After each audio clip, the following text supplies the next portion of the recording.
Bismillahirrahmanirrahim. Assalamu alaikum, dear participants. Welcome to this session of textual study of the Quran.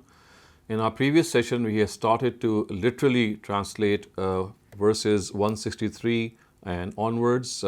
This section finishes on verse 185, and we had done up to verse 167. So let us now resume our literal translation for the remaining part, and once we are done with this, we will inshallah begin with the next part or the next section of verses. Bismillahir Rahmanir Rahim. Ya ayyuhan nas kulu mimma fil ardi halalan tayyiba.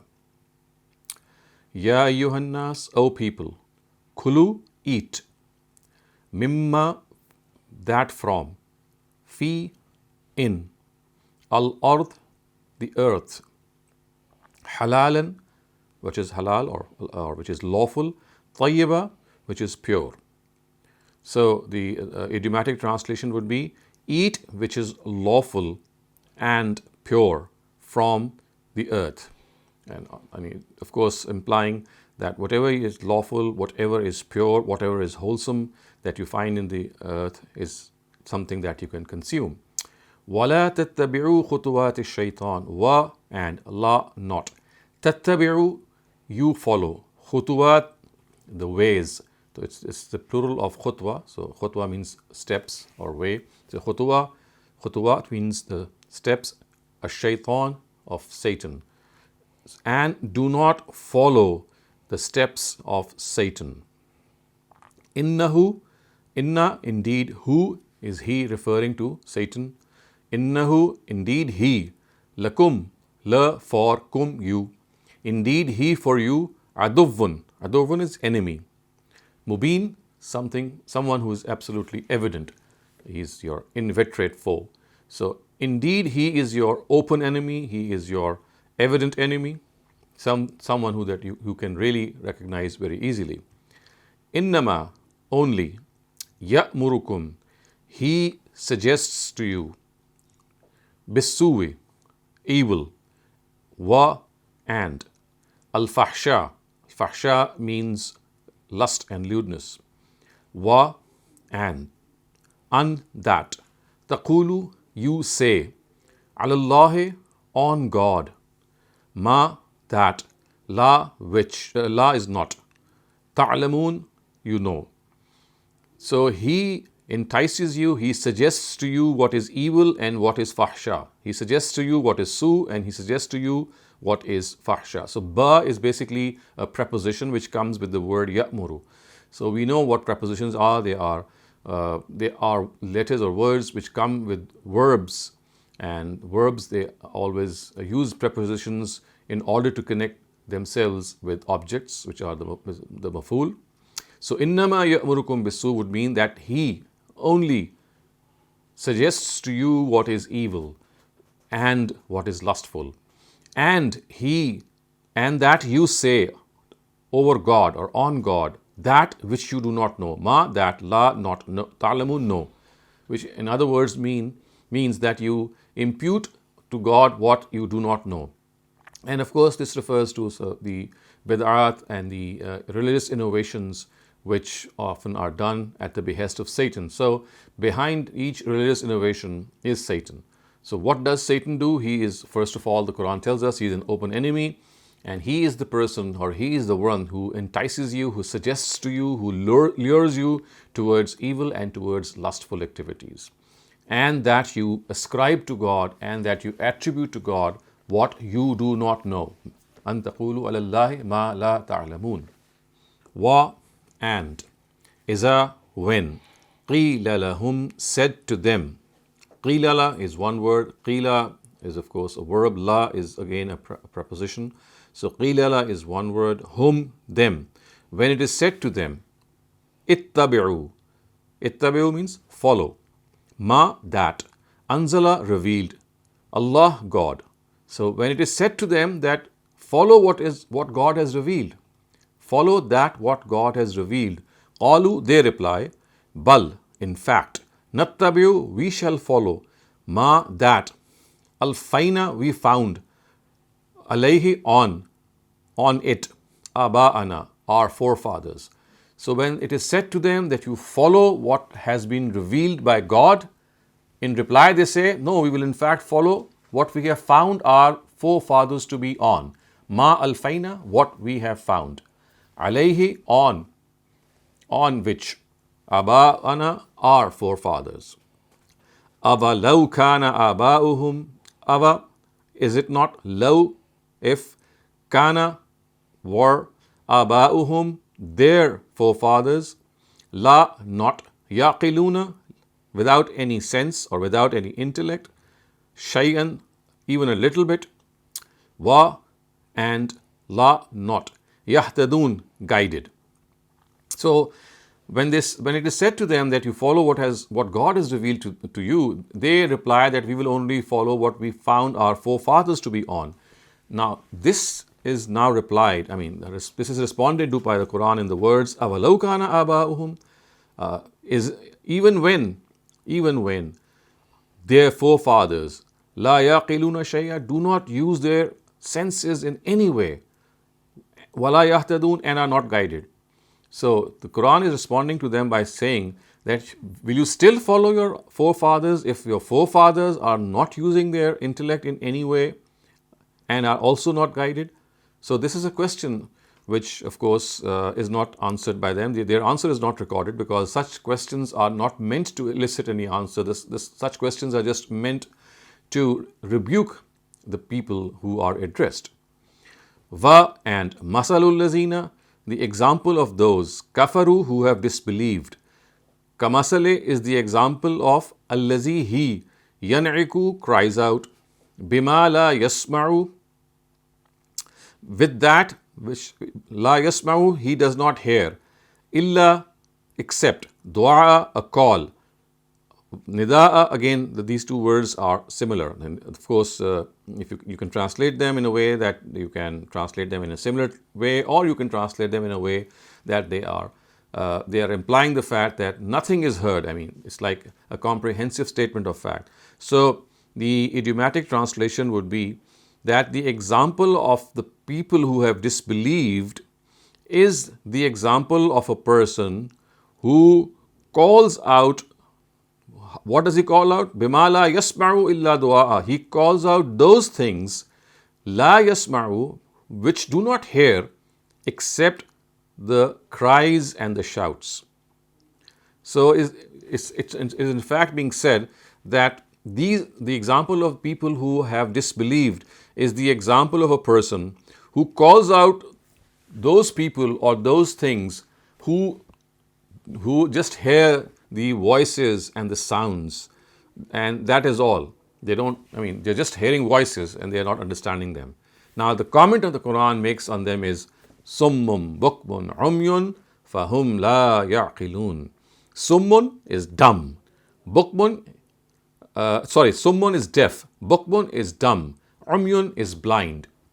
So the Quran says they are deaf, they are dumb, they are blind. Fahum, therefore they, la, not, yaqilun, use their aql, use their senses.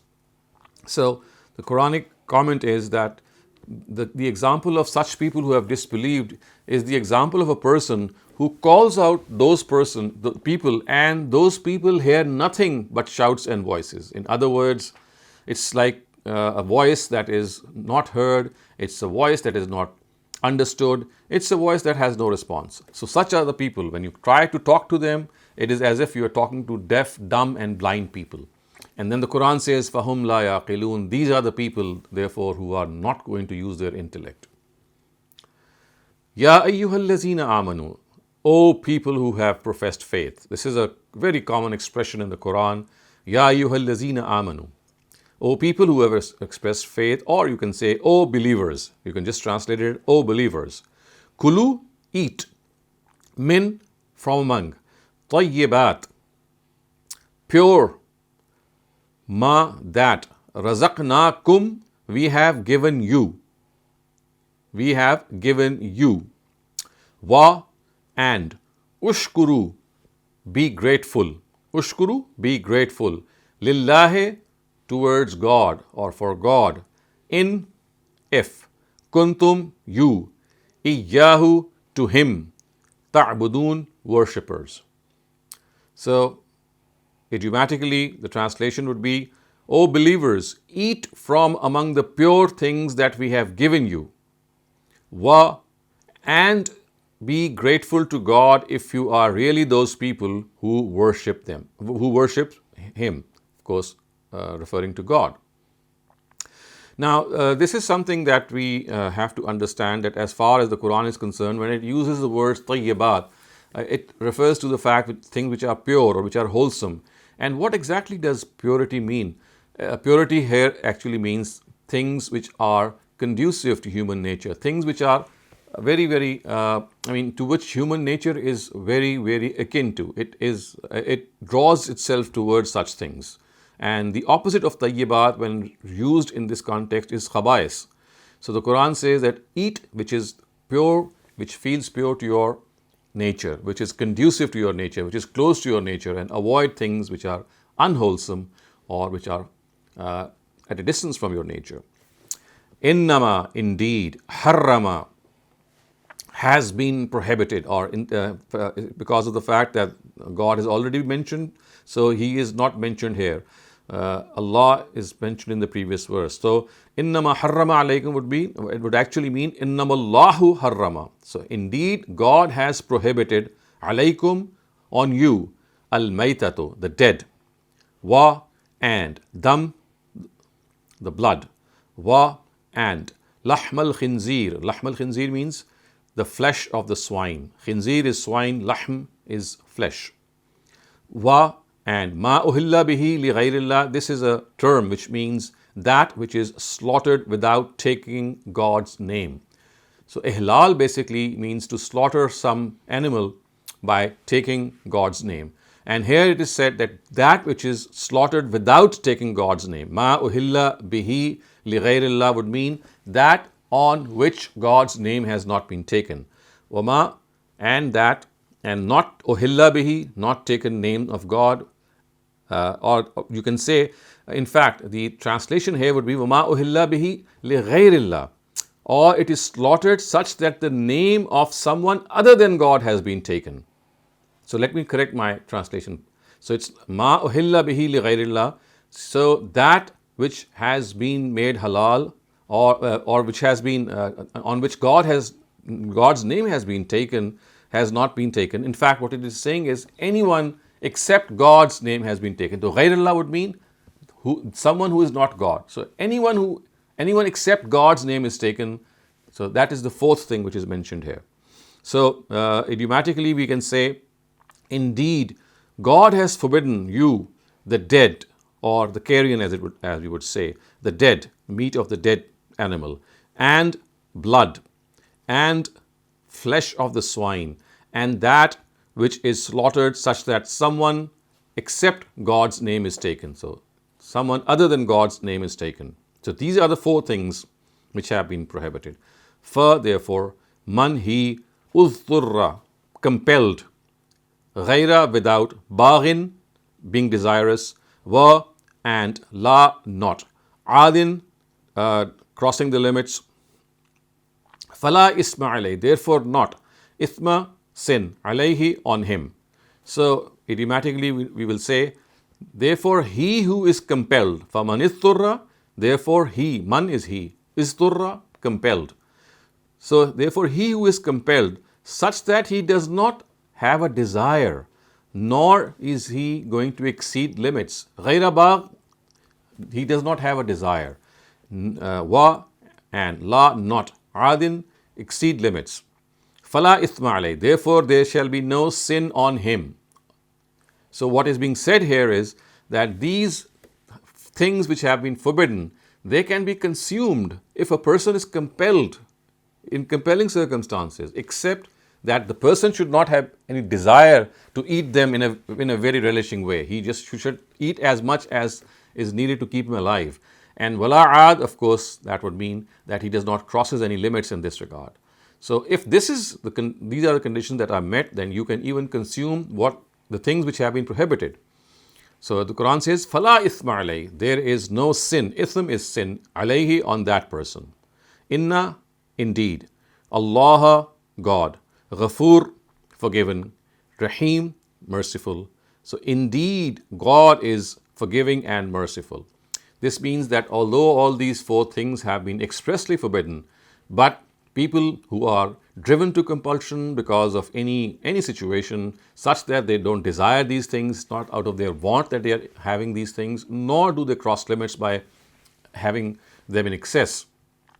They are only eating as much as is needed to keep them alive. Then the Quran says that you can even consume these haram things, these forbidden things in compelling circumstances.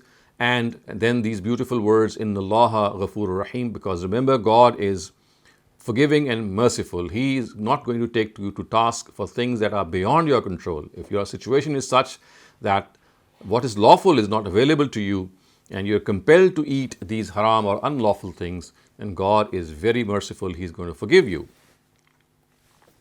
Inna, indeed, allazina, they who, yaktumuna, hide, ma, that, anzala, revealed, Allahu, God, min, from, al-kitab, the book, wa, and, yashtaruna, they buy, bihi, through it, thamanan, is, of course, thamanan means wealth, qalila, a little.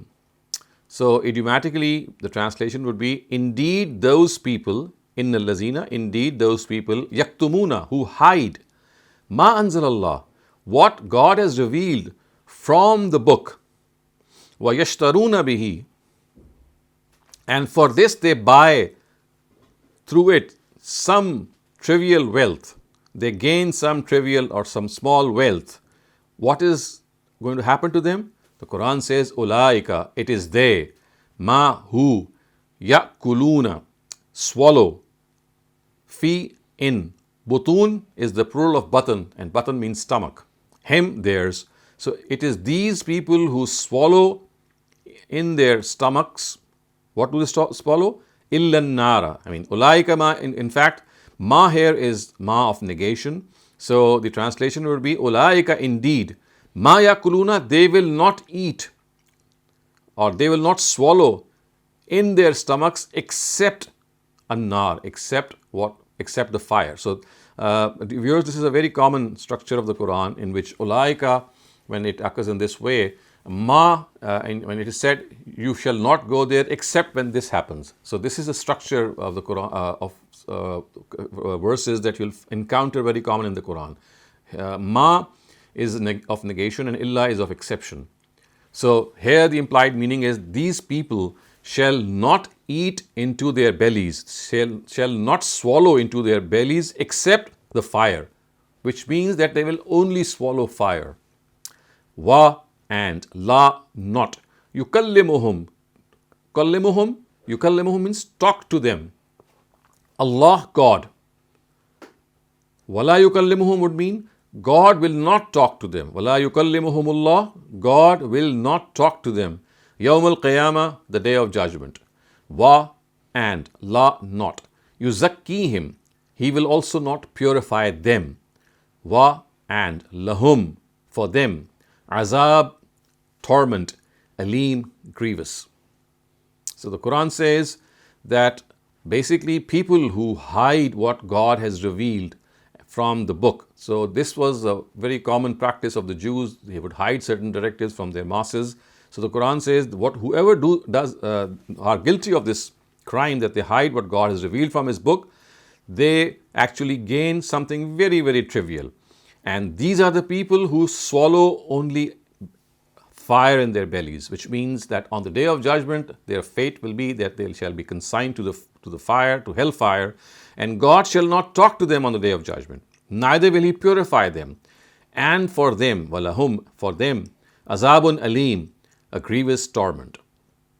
Ulaika, it is they, allazina, who, ishtarau, bought, ad-dalala, misguidance, bil huda, in place of guidance, wa, and, al-azaba, and they bought azab, they bought punishment, bil maghfirah, in place of forgiveness.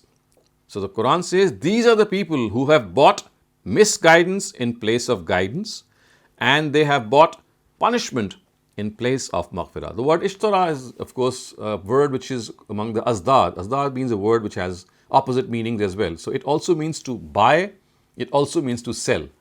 And figuratively, it actually means to give preference to something. I mean, literally it would mean to buy and to sell, either of the two meanings depending on the context. And figuratively, it means give preference, because when you're buying something, you are giving preference to it. So figuratively, it also means to give preference. And here it is in this meaning that these are the people who have given preference to zalala. These are the people who have given preference to misguidance, or they have bought misguidance in place of guidance. And they are people who have bought punishment in place of forgiveness. So they have given preference to misguidance over guidance, and they have given preference to azab or punishment over forgiveness. Fama, therefore, ma, how, asbarahum, how patient are they, ala, on, annar, fire. So this is a very, very strong sentence of rebuke. It says, how patient are they on the fire, implying that how have they become so patient on the fire, and how have they become so bold and daring that they don't think anything of the fire. Fama asbarahum ala nar. Look at their patience. Of course, the word patience is not implying patience per se. It is implying their reckless attitude, that they are absolutely fine with the annar, with the punishment. Fama asbarahum ala nar. Look how they are so content, and how they are so fine, and how they are so courageously accepting, okay, fine, we'll go to hell. So this is how the Quran has rebuked them. Zalika, this, bi anna Allah, because, be is because, this because, anna, that, Allah, God, nazzala, revealed, al-kitab, the book, bil haqq, with truth. So just another point of caution that you might note, that the word nazzala is connected, of course, to haqq, and ba is a preposition. So you see, at times what happens is that verbs and their prepositions are separated. It's not always that they come direct, and the prepositions don't always come right after the verbs. So here you can see an example that ba is a preposition and nazala is the verb, but ba occurs after another word, which is kal kitab, and which is the maf'ul or the object. So the Quran says nazzal kitab bil haqq. So the actual meaning would be that this will transpire, or this will happen. What will happen? What has been stated in the previous verse. Why it will happen? Because God has revealed His book with the truth. Wa, and, inna, indeed, allazina, they who, ikhtalafu, differed. Ikhtilaf is the word that we also use in our own language, in the Urdu language. It means to have a difference. Fil kitab, in the book. La is also a particle of emphasis. So we can say that it's emphasizing what the word fi says. So fi actually means in. So when we say la fi, it would be indeed in, something which is definite to be in. So la fi is a particle, la is in particle, which is emphasizing the meaning of fi. Shiqaqim ba'id. Shiqaq is enmity or obstinacy. Ba'id means something which is extreme. So indeed, indeed people who have differed in the book, they are the ones who have gone far in their enmity, in their obstinacy, in their stubbornness. Now comes that beautiful verse that is known as the verse of bir, the verse of loyalty. So this is one long verse. It says, Laysa al-birra an tuwallu wujuhakum. Laysa, not. Al-birra, loyalty. Tuwallu, you face. Wujuhakum, wujuh is the plural of wajh, and wajh means face. Kum is your. So loyalty is not that you turn towards. In fact, here idiomatically we can say, Laysal birra an tuwallu wujuhakum. Walla yuwallu would mean that you face something. So tuwallu, you face. Wujuhakum means your face. So loyalty is not that you turn your face. That is again an idiomatic translation. Loyalty is not that you turn your face. Qibla al-mashriq. Qibla is towards. Qibla, towards. Al-mashriq, east. Wa, and. Al-Mawrid, west.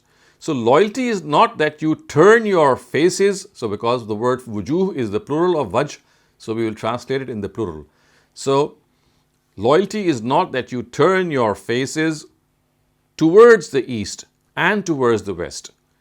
Walakin al-birra. But, walakinna is one word. Walakinna is but. Al-birra, loyalty. Loyalty is the loyalty of what? Man amana billahi. He who professes faith in God. Amana billah, professes faith in God. And the day of judgment, which is al-yawm al-akhir. Wa and al-malaika, the angels. Wa and al-kitab, the book. Wa and an-nabiyyin, the prophets. And it's a plural word, so the singular would be an-nabi. So the comment that the Quran is making is that loyalty is not that you turn your faces towards east and west, but loyalty is the loyalty of the person who believes in God, he believes in the last day, he believes in the angels. Malaika is the plural of malak. Malak. So malak is the singular, malaika is its plural. And in the book, and in the prophets. Now the verse is continuing. Wa and ata, he gave. Al-mal, the wealth or his wealth. Ala, in spite. Hubbihi, his love for it. His need for it also could be translated. His love for it or his need for it. And where does he give that? Zawil qurba, to his near of kin. Wa and al-yatama, the orphans. So yatim is the singular of this word and the plural is yatama. Wa and al-masakin. Masakin is the plural of miskin and it means the destitute or the needy. Wa and ibn as-sabil, it means the traveler. Literally it means son of the path. As-sabil is the path and ibn is the son. This is a very common practice in the Arabic language, that the word ibn as-sabil is referring to the traveler. Of course, literally it means the son of the path or son of the way, son of the road, or whatever you can call the word sabil. And this is like saying that, well, he is someone who is taken to traveling. So in fact, ibn as-sabil means the traveler. So the Quran says that real loyalty is the loyalty of people who profess faith in these things which I have just named, and a person and the loyalty of that person who gives his wealth in spite of his love for it, in spite of his need for it. Ala hubbihi. And where does he give? To the needy. So to the zawil qurba, which is to his kin, and to the orphans, and to the needy, and to the travelers. Wa, and it is continue, was-sa'ilina, and to the askers, people who ask. Wa, and fir-riqab, fi is in, ar-riqab is necks. So the implied meaning is, and people who ask, which means that there are certain people which are implied earlier on by the word miskin, that they are destitute but they don't come to you to ask, you have to go to them. And as-sa'ilin are also destitute, but the difference between them and the miskin are that they come over and ask you. They take a step further. And wafir riqab, and in the necks. Now this is of course a very concise expression. It actually means to emancipate the necks, to release the necks, that would mean fi fakkir riqab, to release the necks, of course implying to relieve people or to emancipate people from the yoke of slavery. And now the verse is still continuing. Wa and aqama. Aqama salah actually is one word which means who adhere to the salah. Adhere. Aqama here means to adhere. As-salah, of course, the prayer. Wa and ata, pay. Az-zakat, zakat. So the translation would be he who adheres to the prayer and pays zakat. So the sentence is continuing earlier on, since the previous section, implying that loyalty is not the loyalty of people who turn towards east or the west, but loyalty is the loyalty of people who profess faith in the entities that have been mentioned and who give their wealth to such and such people which have been mentioned. And they are ones, or he is actually what we can see literally, that the whole verse is proceeding in the singular. Loyalty is the loyalty of the person who does this, and who does that. Of course, implying in fact that every person who does this is loyal to God.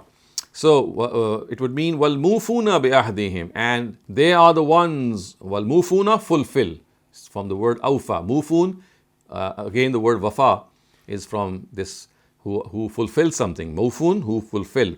Bi ahdihim, their promise. Ahad is promise. Bay is basically a preposition which comes with this mufun. Mufuna behadihim, they are ones who fulfill their promises, who are loyal to their promises. Iza, when. Ahadu, when they make them. So implying that whenever they make them, they are loyal to their promises. They don't go back on their word. Wa, and as-sabirin, who are steadfast. Fi, in. Al-Ba'sa. Ba'sa means war and battles, in times of war and battles. Dharra, Ba'sa and Dharra. Dharra means people, in fact, we can, the translation, I'm sorry, I need to revise my translation. Ba'sa means people who are pushed to a certain limits. So, Ba'sa would mean people who are pushed to certain limits in certain circumstances. And Dharra means when they are in some sort of bother, implying sickness. And Hina al-Ba's, and at a time of war. Hina is time, Ba's is war. So idiomatically, the translation would be, and those people who are steadfast. The word sabirin, I have been explaining this before also. It doesn't have the same meaning of sabr as we are generally used to in our Urdu language. In eloquent Arabic, it actually means people who are resilient, who are steadfast, who take up this challenge. And when do they take up this challenge? And who are steadfast? When they are faced with scarcity, when they are pushed to the limits. For example, famine is one example. And then al-dharra, when they are sick or they are ill. Wa and hin is time. Al-ba's, war. So these are the three things that we can imagine that can afflict a person. So the Quran says that these are the people who are steadfast in times of scarcity, they are steadfast in times of illness, and they are steadfast in times of war.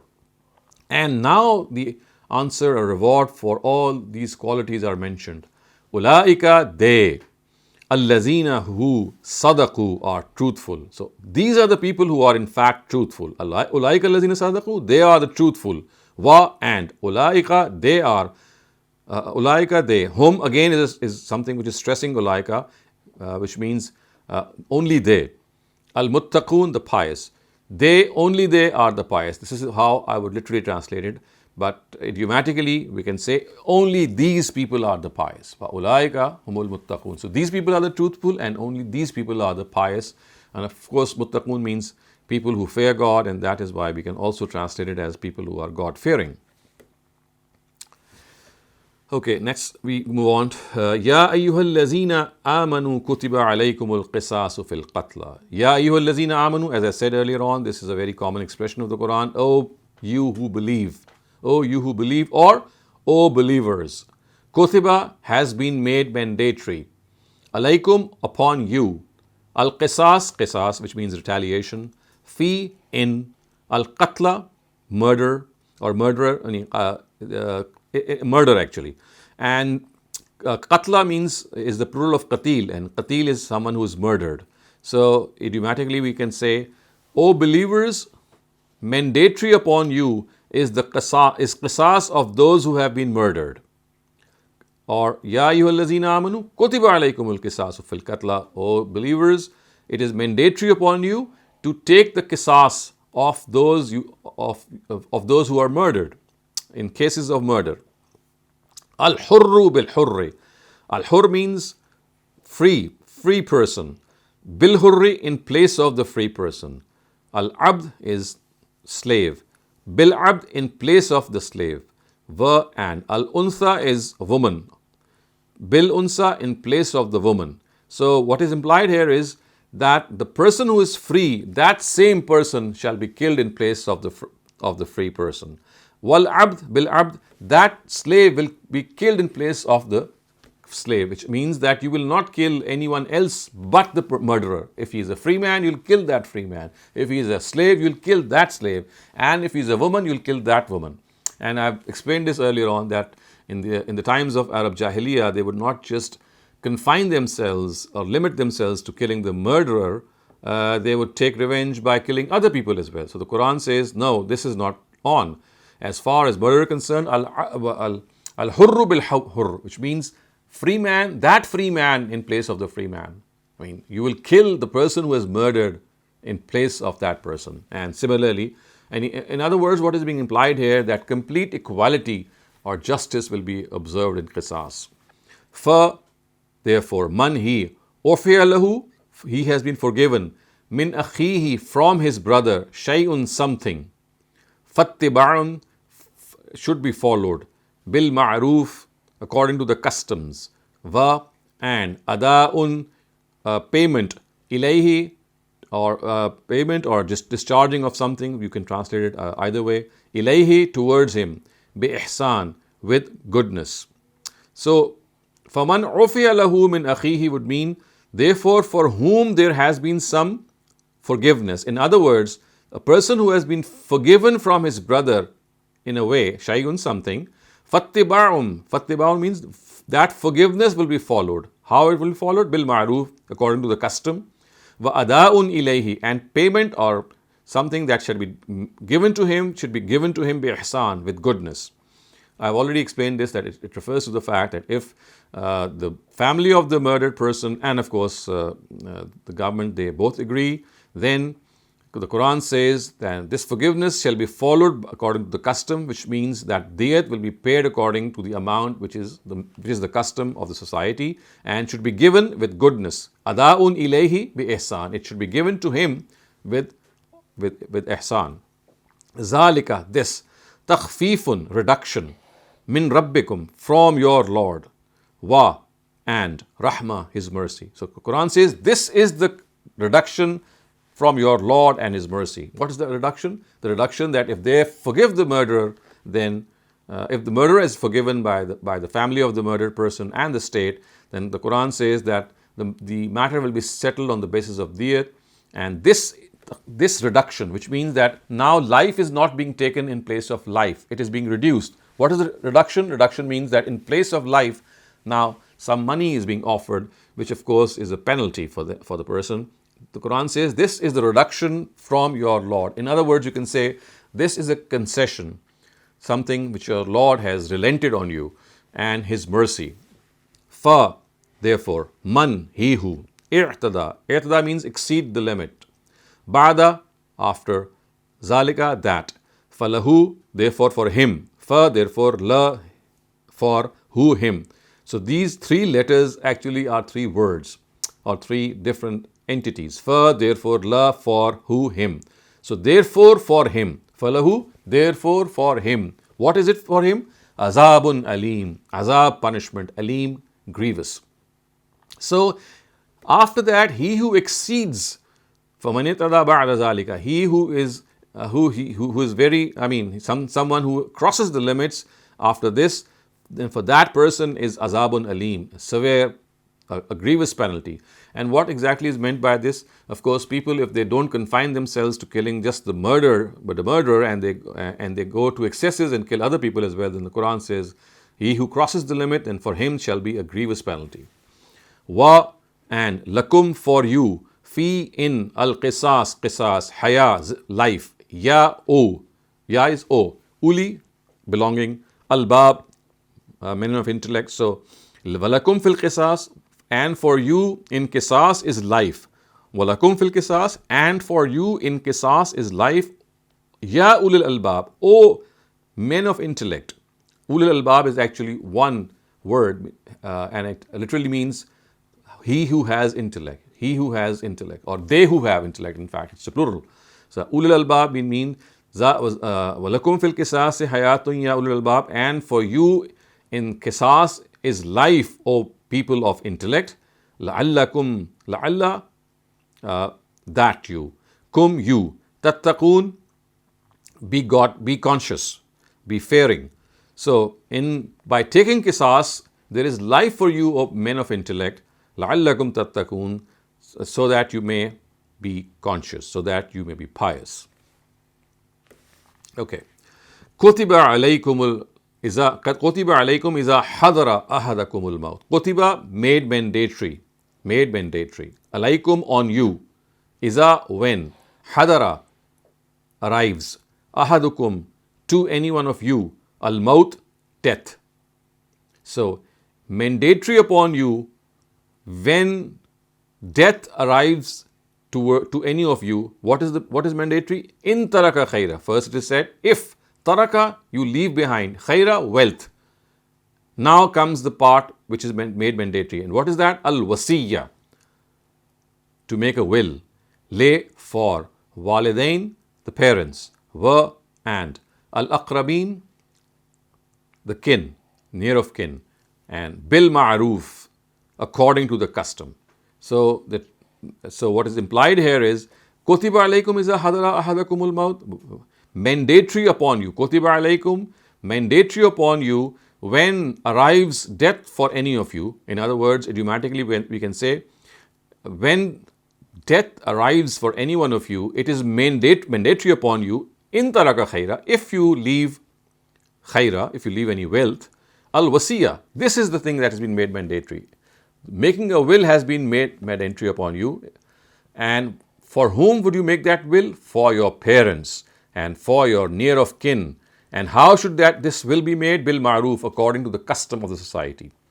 Haqqan alal muttaqeen. Haqqan alal muttaqeen. This is a right alal muttaqeen, on the righteous. In other words, it means that this is an obligation that is incumbent, that is mandatory on the muttaqeen, on those who have taqwa. Therefore, man, he who, baddalahu, changes it, ba'dama, after, ma sami'ahu, what he heard from him, ma sami'ahu, innama, therefore, innama, only, ismuhu, ism is something that we've just encountered this word earlier on, ism is sin, it's sin. Alal lazina, on who, yubaddilunahu, who changes it. So it means that a person who alters the will, فَمَنْ بَدَّلَهُ بَعْدَ مَا سَمِعَهُ, he who changes it, baddalahu, who is referring to the will. So remember, the previous verse says that it is incumbent upon you to make a will. And because in those times people would generally make a will in the oral form, and people who would be around them would listen to this will and communicate it to other people. So it was not always written down. So people who would hear the will, it is said that فَمَنْ بَدَّلَهُ بَعْدَ مَا سَمِعَهُ, they who changed this will after they heard it, بَعْدَ مَا سَمِعَهُ, after they heard it, فَإِنَّمَا, therefore, إِثْمُهُ, its sin, عَلَى الَّذِينَ يُبَدِّلُونَ, will be on those people who have changed it, not on the person who has made the will, because the people who heard the will, now they are guilty of altering that will. Inna, indeed, Allah, God, as-sami'un, listener, who listens, has knowledge. Indeed, God is someone who listens and has knowledge. Therefore, man, he, khafa, feared, min, from, musin, person who makes the wasiyah. Janafan. Janafan means partiality. Aw, or, ithman, some evil, some injustice. So, faman khafa min musin janafan aw isman would mean he who fears from a person who makes a will any partiality or any injustice. Fa aslaha bainahum, therefore aslaha, reforms, bainahum, between them. Fala, therefore not, isma, again this word is repeated a number of times in these verses. Ism is evil. Fala isma, fala, therefore not ism, alayhi, on him. So therefore there is no sin on him. Inna, indeed, Allah, God, Ghafoor, forgiving, Rahim, merciful.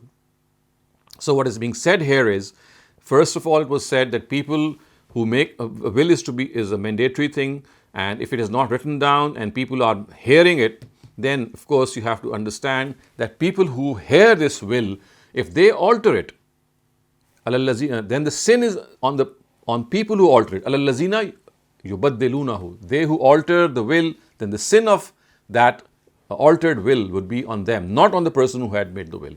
However, it says, فَمَنْ خَافَ مِن مُوسٍ جَنَفًا, and a person who fears any partiality or injustice from the person who makes a will, and he makes them sit down and has them mend their ways, فَأَصْلَحَ بَيْنَهُمْ, he reforms them, فَلَا إِثْمَ عَلَيْهِ, then there is no sin on him. إِنَّ اللَّهَ غَفُورٌ رَحِيمٌ, indeed God is forgiving and ever merciful. Ya ayyuhallazina amanu.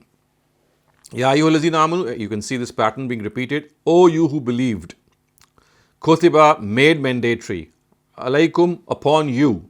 As-siyam, the fast. Kama, the way. Kutiba, it was made mandatory. Ala, on. Allazina, those who. Min qablikum, before you. La'allakum, so that you. Tattaqoon, are conscious or have taqwa. So, O you who believe, mandatory upon you is the fast, the way it was mandatory, kama kutiba, the way it was mandatory, alallazina min qablikum, on those who were before you, alallazina, on those who, min qablikum is one word which means before, and kum is you, before you, la'allakum, so that you, tattaqoon, you fear God, or you are who become conscious. Ayyamam ma'dudat. Ayyam is the plural of yom, and ayyam is, of course, is a plural meaning days. Ma'dudat, numbered. The implied meaning here is these are few days. Ayyamam ma'dudat, these are days that can be counted. Faman, therefore he, kana is minkum, from among you, maridan, mariz is of course sick, aw is or, ala safar, he is on a journey. Fa'iddatun, iddatun means so therefore the count, min in ayyamin ukhar, in other days. So this is a slightly concise construction, but the implication here is that he among you who is a mariz, who is sick, or he who is traveling, fa'iddatun, then the count min ayyamin ukhar should be completed in other days. Although the word completed, of course, is not mentioned here, but it is implied here. فَعِدَّةٌ مِنْ أَيَّامٍ أُخَرٍ, then the count for him is to be completed in أَيَّامٍ أُخَرٍ, in other days. Wa, and عَلَى الَّذِينَ, on he, يُطِيقُونَهُ, who has the capacity. فِدْيَةٌ, يُطِيقُونَهُ would mean who has the capacity to feed a needy, because the word is يُطِيقُونَهُ, to feed ta'am. Fidyatun, ransom, fidya. Ta'amu miskin, ta'am is food. Miskin of course is destitute. Then the idiomatic translation would be, then those who have the strength, those who have the capacity to feed a needy, they must feed a needy. Alallazina yutiqunahu fidyatu ta'am miskin. Again, the sentence is not complete. I mean, this is left again to the translation. And this is a very common feature of Arabic. Literally, the translation would be, and he who has the capacity to do it, fidyatun ta'amu miskin. Who has the capacity to feed it, then for him is the fidya of the needy. For him is to feed the needy. Faman tatawwa'a. And in fact, we can say that the sentence is, وَعَلَى الَّذِينَ يُطِيقُونَهُ فِدْيَةٌ طَعَامُ مِسْكِينٍ. Then he who have the capacity, or in fact, because this is a plural, and they who have the capacity to feed a needy, then they must feed a needy. Alallazina yutiqunahu fidyatun ta'amu miskin. Faman, therefore he. Therefore man he. Tatawwa means to do something which is superrogative, something which is extra. Khairan, good. Faman tatawwa khairan would mean then he would like to do something extra, something more. Fahuwa, therefore for him. Khair, better. Lahu, that thing. So meaning that anyone who would like to do something more, something even more, something extra. Faman tatawwa khairan, he would like to do some good which is extra. Faman, therefore he. Tatawwaha, something which is extra, something which is beyond the obligatory, and that of course is some good. So meaning would be anyone who would like to do something good which is more than what is required. فَهُوَ خَيْرٌ لَهُ, then that is something which is good for him. And then the Quran says, wa, and that, tasumu, you fast, خَيْرٌ لَكُمْ, is better for you, if kuntum, you, ta'lamun, know. So Quran says that if you fast instead of deferring your fast, or instead of giving fidya, and it is much better that you fast instead of giving fidya, if you know, in kuntum ta'lamun. Shahru Ramadan allazi unzila fihi al-Quran. Shahr, month. Ramadan. So Shahru Ramadan would mean the month of Ramadan. Allazi, that which unzila, revealed, fihe, in it. Fi is in, he is it. So the month of Ramadan is one in which was revealed. What was revealed? Al-Quran, the Quran. Hudan, Hudan lin nas, as guidance for people. Hudan lin nas, wa, and bayyinatim min al huda, and something which is prominent from guidance. Wa, and al furqan, which is extremely furqan means something which distinguishes right from wrong. So for the idiomatic translation would be that it is the month of Ramadan in which the Quran was revealed. Shahru Ramadan allazi unzila fihi al-Quran. It is the month of Ramadan in which the Quran was revealed. Hudal linnas, as a book of guidance. وَبَيِّنَاتٍ مِّنَ الْهُدَى وَالْفُرْقَانِ. So it is something which has manifest arguments from Huda and from Furqan. Guidance for mankind in the form of manifest arguments, and a guidance also as a means of distinguishing right from wrong. So this is what is being implied here, that the guidance is such that it is a means for distinguishing right from wrong. And of course, these are the arguments which are also extremely manifest. Bayyinati min al-huda, they are absolutely evident. For therefore, man, he, shahida, was present, minkum, among you, ash-shahra, in this month, falyasumhu, he must fast. So the words are, therefore he who is present among you in this month, falyasumhu, then he must fast or observe its fasts. Va, and man, he, kana, is maridan, sick, or ala safar, is traveling. Fa'iddatum min ayyamin ukhra. You can see that this verse is exactly repeated. This is formed earlier on, and the reason of this repetition is now that the concession given earlier on to people who were required to fast, but they did not fast because of illness or any other reason. And it is said that if they had the capacity to feed a needy person, then they could do so.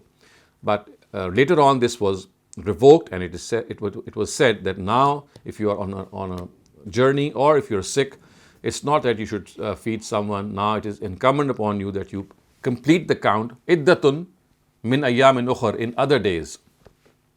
Yuridullahu bikumul yusra. Now this is a very fantastic verse.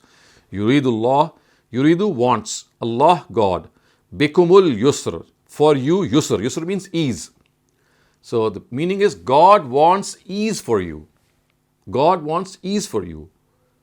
Wala yuridukumul usra, and He does not want difficulty for you.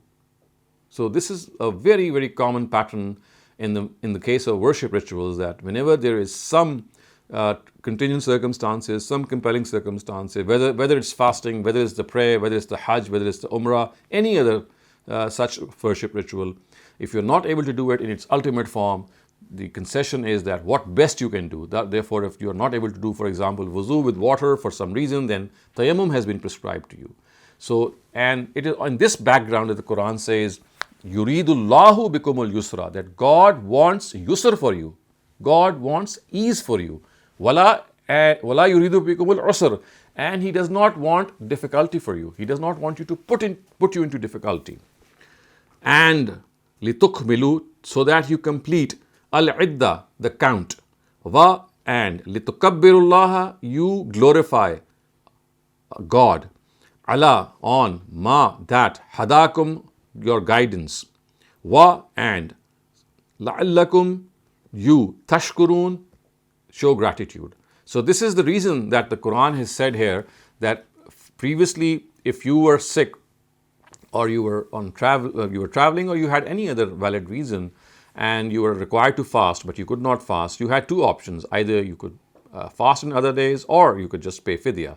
This now was revoked, and it said that you must fast in other days, and you will no longer have this concession of giving fidya, except of course, as we discussed previously, you are terminally ill.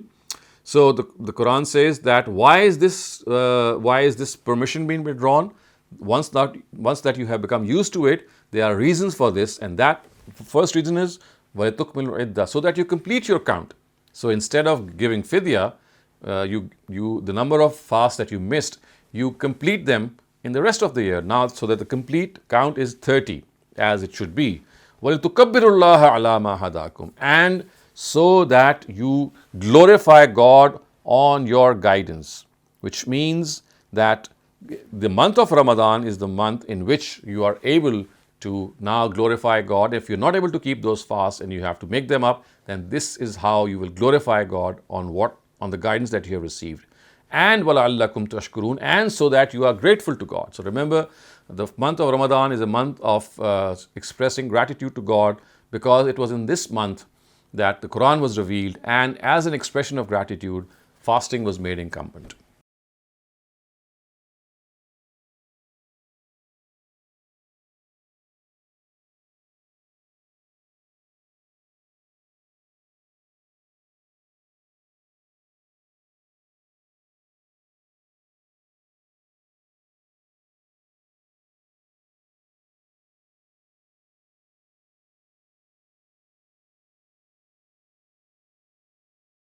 Oh, absolutely.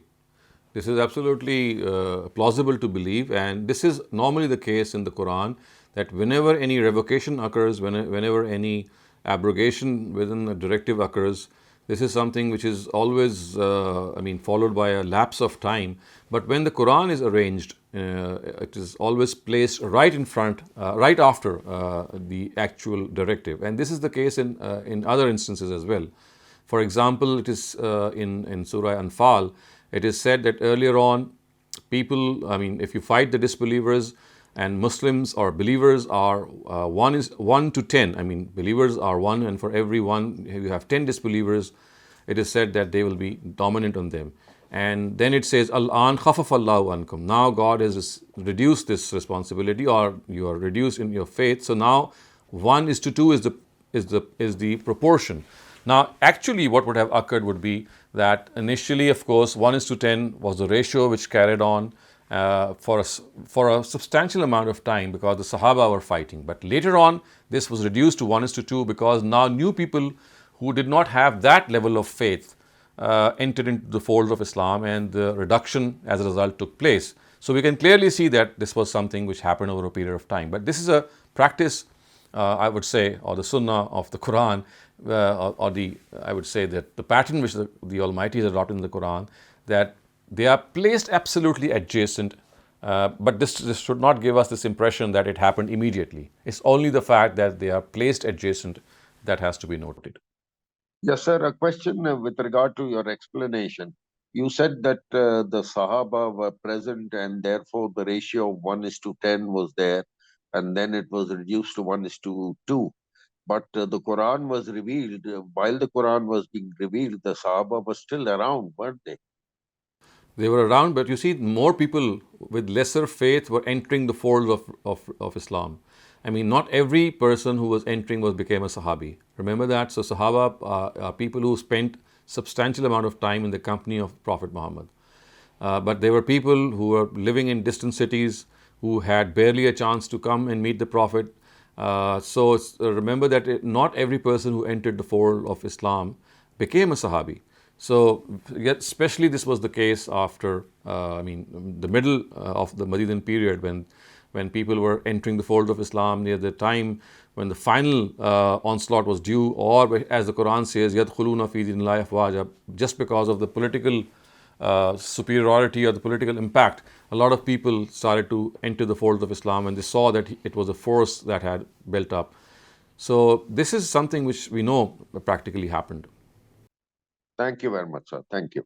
Thank you, Dr. Saleem. In verse 173, when Allah says "faman," why does it not translate to "he who," but rather translate to "is there any"? Fa is therefore, man is he. So he pushed to the limit. So for man, the word man means he who, the person who, he who. So in this construction, for man is not just who. When it is used in a way that there is this demonstrative particle which is called ismul mawsul within the construction, then you will translate it that he who is pushed to the limits, he who is compelled to the limits. Man is turra, he who. Okay, thank you, Dr. Saleem. Next question comes from Noshaba Wasim. Please go ahead. Assalamu alaikum, sir. So the Walaikum word assalam. you described, the patient, is the resilience. Sorry, I missed that lecture. Yes, So maybe right. it's mean to accept the challenges. So so my question is, if a person while accepting the challenges, is that normal? Sometimes person get sad, negative, discouraged. So even the person is accepting that challenges, but he has an emotion inside also. Yes, that is correct. I mean, if you are able to, I mean, the Quran is not subtracting those emotions. It says that you are able to overcome those emotions. Yes, all of us become disappointed, but it should not overcome us to such an extent that disappointment makes us just bog down and we are just give up. So yes, it's a momentary thing. It is something that will overcome you for some time, but later on you must get hold of it. So it's something in which it is said that believers are those who are able to get hold of this frustration very quickly, and this frustration actually turns into that will to fight it, to really reckon with it. Mhm. So that's normal. That is not normal. That is what is required. I mean, there are normally people who just get bogged down, people who just give up. The Quran is actually inspiring people that in the face of adversity, in the face of difficulty, yes, you might get disappointed, you might get frustrated, but this should not be for such a long period of time that you are overcome by it and you just give up on life. If you are overcome with despondency, with despair, this is but natural because all of us are human beings. But very soon we should be able to conquer it. We should be able to overcome it. वमा उहिल्ला ली गैरिल्लाह के लिए का पूछना था कि जो हमारे society में जो रिवाज या वो मजहबी रसूम है, तो उसमें वो एक कंफ्यूजन मुझे कि वो ये कहते हैं कि गैर अल्लाह के नाम पर न्याज़ें वगैरह करते हैं, या ये बात कहते हैं कि उनके सवाब के लिए हम दे रहे हैं। तो ये कंफ्यूजन मुझे है, थोड़ी सी ये मुझे बता दें कि So people who actually make these offerings, they say that they are slaughtering that animal in the name of that person.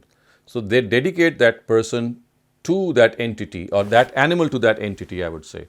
For example, they would classically in the times of the Prophet, they would say that they are dedicating this animal to Lat, to Manat, to Uzza, to such and such an angel, because they regarded angels to be the daughters of God.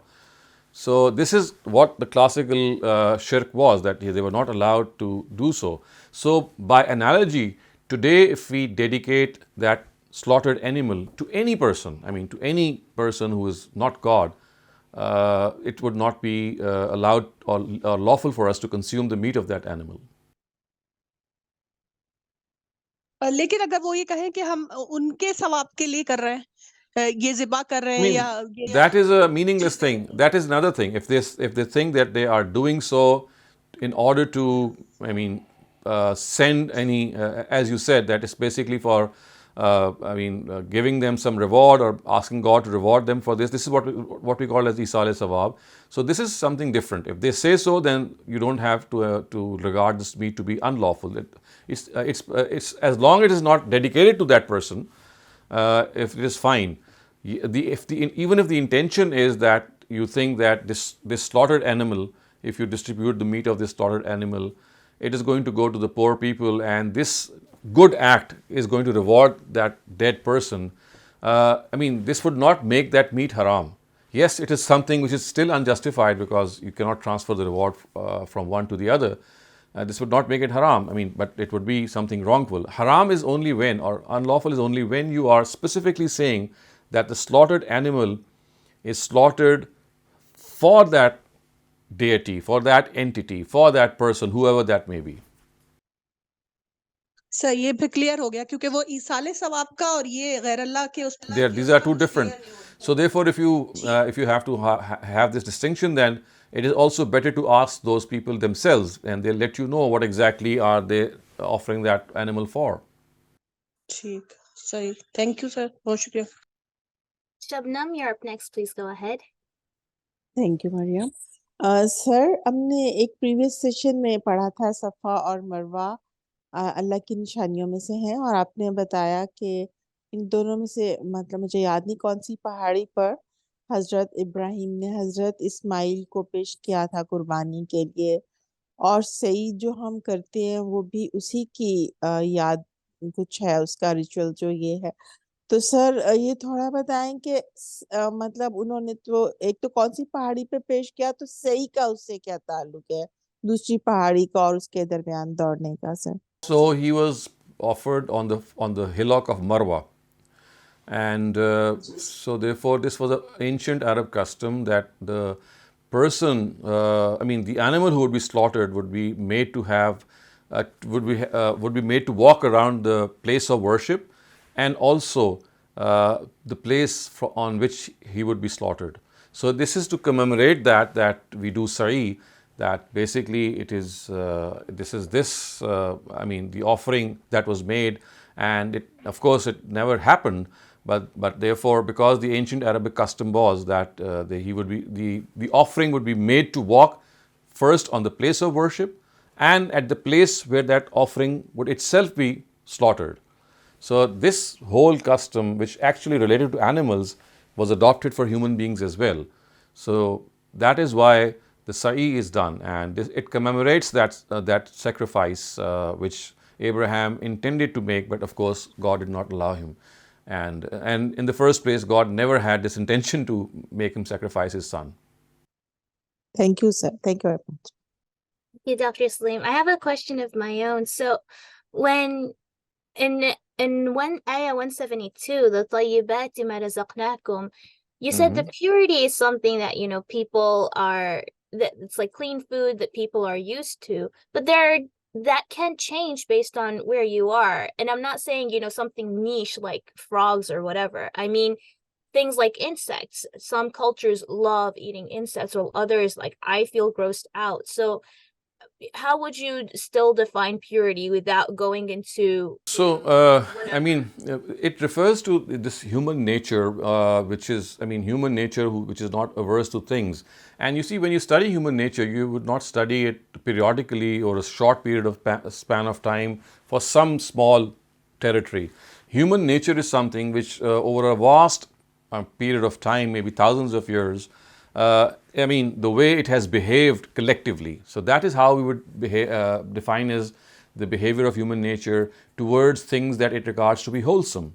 So, I mean, it's not, I mean, you just cannot say that humanity as a whole, as a collectivity, has taken to eating insects, or for example, things like cockroaches or things like lizards. So you see, you have crickets and such that are eaten very frequently. so I mean, as I said, there are certain gray areas as well. I mean, because you see, you cannot be absolutely 100% there.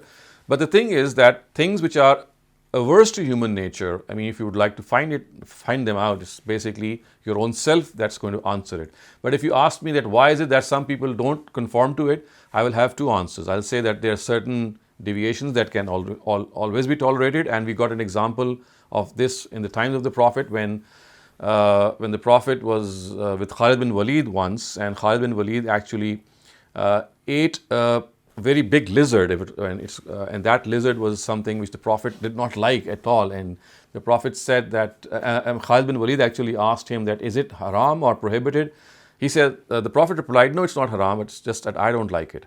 So you see, there can be some differences of opinion regarding what your nature is conducive to.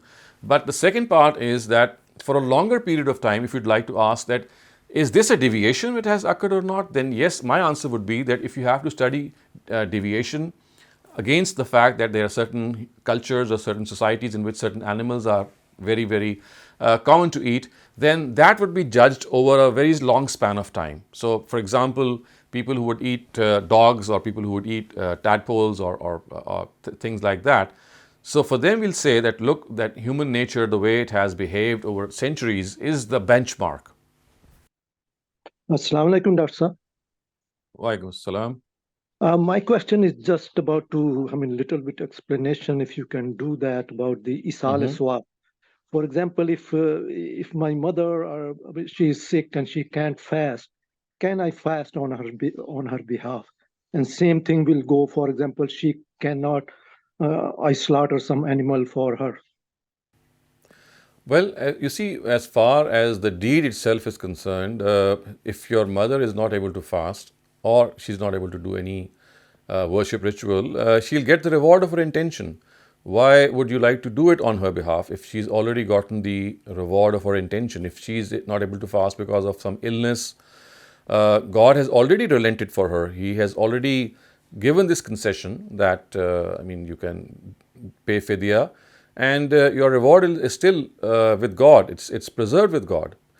However, there could be, for example, fasts which she has, fasts which she has vowed, something which she has made a vow that, well, if I'll make a vow that if I achieve such and such a thing, I'll fast in return for that. So if this is something, then the Prophet has said that this is like a loan that your parent has acquired, and that loan is still unpaid if that your parent passes away. In that case, it is better that you do it on her behalf. But other than these things, for example, fasts which are already, they have been forgiven to her because of her illness. These are things which God has relented. He's given this concession. Except, as I said, things which a person specially makes a vow or nazar for and is not able to accomplish it. So in that case, the Prophet has given this example that it's like an unpaid loan. So just as if your father or mother had acquired a loan and they were not able to pay it, then you pay it on their behalf. So if they have made a vow to let's say fast for such and such a reason, and they are not able to do it or they have passed away, then yes, you should do it. On the other hand, for example, if she was, still young and she missed some of those, and she doesn't know. This is something that she has to do. She has to cover for herself. Either she prays to God to forgive her, or she makes up those by making them up as far as possible. You are not liable for her, and neither are you responsible in any way to fulfill these. So you see, worship rituals which people are required to do, they are required to do themselves for the purpose that they are able to achieve tazkiyah and move on in life. So you are not going to supply that tazkiyah as a result, because it's not that you are going to do it for them. They are going to do it for themselves. As far as you yourself are concerned, the tazkiyah that would be achieved as a result of those worship rituals will entirely be yours. But for example, in every prayer we say, Rabbi ja'alni muqim as-salati min zurriyati, and we are praying for the zurriya. At the same time, we are praying for our parents. So yes. Where does that fit in? Is it so you can make the dua, but you can't do the... That's it. Yes, dua is something which is a request. Rabbi ja'alni muqim as-salati wa min zurriyati. Make me someone who adheres to the prayer, and make my progeny, my children, people who adhere to the prayer. You're just praying for your children that they adopt the prayer. It's like, any parent would be always, he or she would always like that their children also pray. So it's just a request that God, please make me regular in the prayers, and also make my children regular in prayers. And wali walidayya, at the same time you are doing for your... And my children, and my parents. Okay.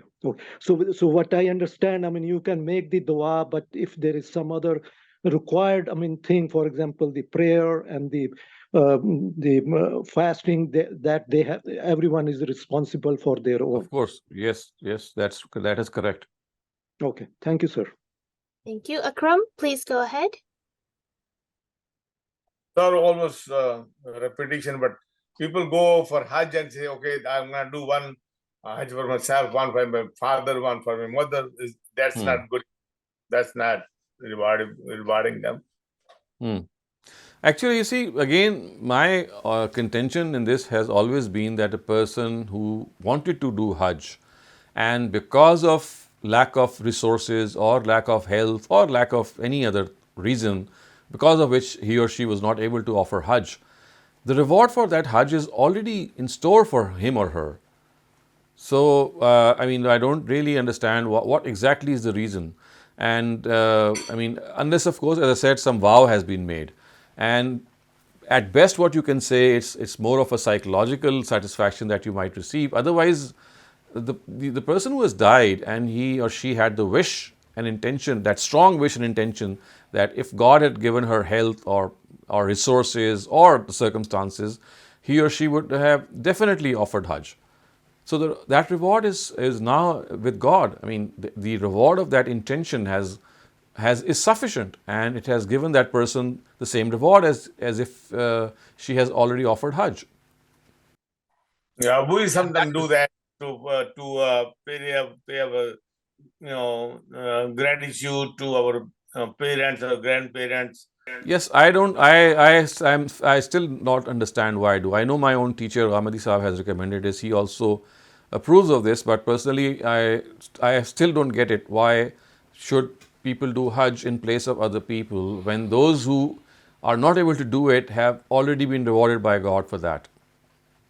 And there is this, we also know that at times people would ask the Prophet in his last Hajj, Afa ahujju anhu, which means that should I do Hajj on behalf of that person? The Prophet said, yes, walakal ajr, but the reward shall go to you. So at best it will be a psychological satisfaction for you, but what you do is for yourself. You cannot transfer the reward of a good deed to other people.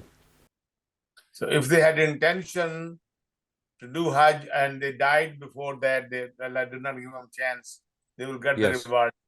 That's what I think. That is exactly what my understanding of worship rituals is, that whatever you do, you will be rewarded for that intention if you were not able to do it in spite of trying your very best to attempt it.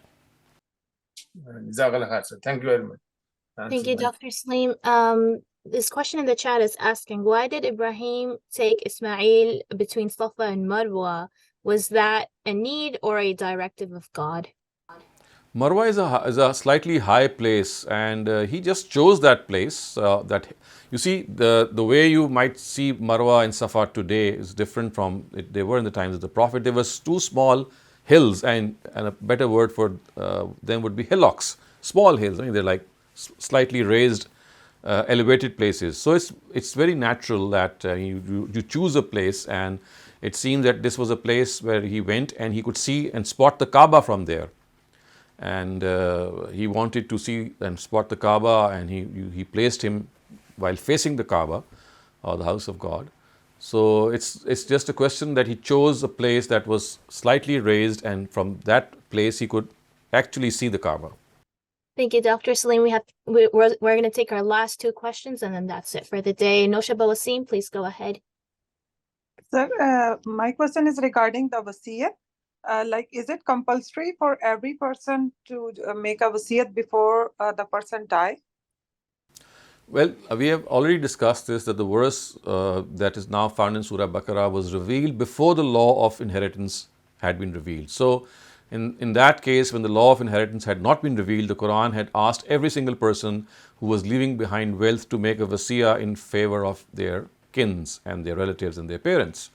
Once the law of inheritance was revealed, the Quran says that it was no longer required for people to make a wasiyah in favor of their heirs, because God has already specified that. However, for other reasons, you can still make a wasiyah. For example, if you would like to give in charity, and you would like that some money that is being left over, or even if you have money that you would like to spend on other people, for that you still need to write a wasiyah, and it is a very commendable thing. So wasiyah in favor of the heirs has been revoked, and that too with certain exceptions. But wasiyah in general is still something which we can do. So, sir, why some ayahs are, कि उन्हें क्यों खत्म कर दिया गया था? पहले उसका हुक्म दिया गया. You see, this is again a very pertinent teaching of the Quran vis-a-vis the circumstances. I mean, Arabs were used to things in a certain way, and in order to give them a new directive, the ground had to be made level, so to speak, and they had to make. It had to be made. They had to make themselves comfortable with something new. So they were not used to certain things. So initially, certain things were given in a way that people would become used to in a very gradual way, and then new directive was given. So this is how there are many other directives of the Quran, and that is why precisely in one narrative, Hazrat Aisha says that had this directive of,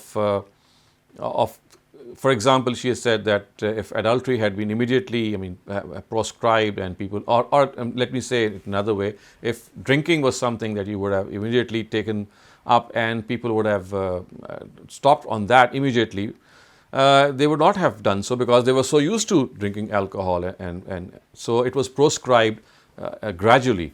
So you see, this is a very important teaching that we have to understand that the society that we are living to is prone to certain behaviors, to certain attitudes, and it can only gradually come out of those attitudes. If you do it in a sudden way, they are not going to accept it.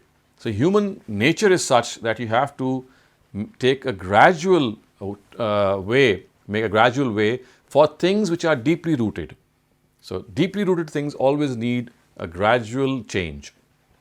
So that's mean like if we have some kind of bad habit, so or something like which I need to leave that kind of thing. So it's okay if I leave that thing with gradually, not all. It depends, as I said, it depends on the thing itself. It depends on the thing itself, and if you're talking about, for example, alcohol, consumption of drink, yes, obviously the target is to leave drinking or to consume alcohol, but for that, a person might not be able to do it immediately. So if he is gradually given a small, you can, for example, propose to that person that you can slowly and surely come out of it. Of course, that is something that can be attempted. Doctor साहब आपसे ये पूछना है कि कुछ sea foods हैं जिसको अब हमारी सोसाइटी में भी लोग खाते हैं, जैसे केवियार या सुशी वगैरह या रेयर लिवर, ऊपर से बस हल्की सी वो हो जाती है, अंदर से कच्ची. इसके बारे में क्या ग्रे एरिया है, किस में आता है ये, मतलब हराम तो नहीं कह सकते इसको, या क्या इसके बारे में मुझे नहीं समझ आता. You see, what we have to understand is that beasts which are savage beasts, for example, which are carnivorous, who tear open their prey and eat its meat, are the ones that have been prohibited. Like, for example, if you take the example of land animals, lions, tigers, birds like vultures and eagles, because these are savage beasts which tear open their prey either through their claws or through their teeth. And if you, by analogy, apply it on other creatures, especially like creatures who live in the sea, a stark example is the shark. The shark tears apart its prey, and it also consumes the meat of that prey. So it's exactly the same as a tiger or a lion is in the case of land. So this, by analogy, is very clear. Of course, there are other animals which are absolutely very clear, and you can know that they are carnivorous. They are animals which are beasts. They are savage beasts. So all such animals, the meat of all such animals should be abstained from. And as you said, there could be certain gray areas, and of course that is again a matter of ijtihad, and there could be a difference of opinion in this as well. जी मरियम, वो कच्चे अंडे होते हैं ना fish के, Yes. इसलिए पूछ रही हूँ. फिश के. So that doesn't matter. So you see, uncooked eggs or eggs which are semi-formed, I would say, it's again your own taste. If some people might like it and others might not, because there's no amount of blood involved with it. So remember, the Quran is very, very, very emphatic that things which have meat and blood in them, then the blood has to be drained out, because that is something which produces its effects on the person who eats it. So it has its effect of beastliness. It makes you a savage slowly. What you consume is going to have an effect on you. Eggs or things which are of similar nature, they don't have that, that savagery in them, that element of savagery.